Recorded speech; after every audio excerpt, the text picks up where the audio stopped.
in this fantasy world. Speaking of nerds, Chris Hardwick from The Nerdist, he's doing a fucking game show that I'm calling it right now is going to be the biggest hit game show since Who Wants to Be a Millionaire.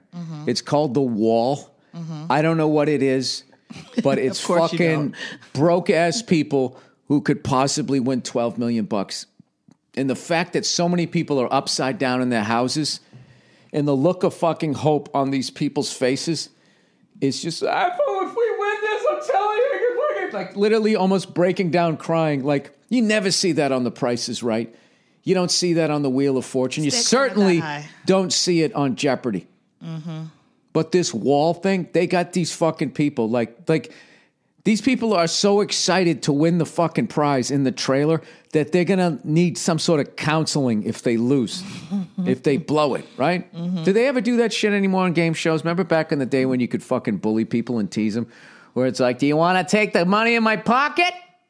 No, what's behind door number 2? And they'd be like, and people always just like, fuck the money, go for it, right? And then they would listen to the crowd, and there'd be $700, which could buy you like a fucking, I don't know why, they'd probably buy you a Mercury Monarch back then or some shit, nice down payment on one anyways. You'd put it back into the guy's Ron Burgundy sport coat, and then they would open up the door, and half the time it'd be like a fucking donkey or a yak or some shit, and they'd go dum dum dum dum. They do that on Let's Make a Deal with Wayne Brady. Oh, do they still do that? They still have that show. Yeah, he's the host of it. I've only watched but this it is the thing. times. But they're all dressed up though, so that takes the shame away from it because you can hide in your costume. Back in the day, you stood there and you looked like what you looked like. And then the next day you were walking down the street and you're like, oh my God, you're that guy that could have fucking won $700. Wait a minute.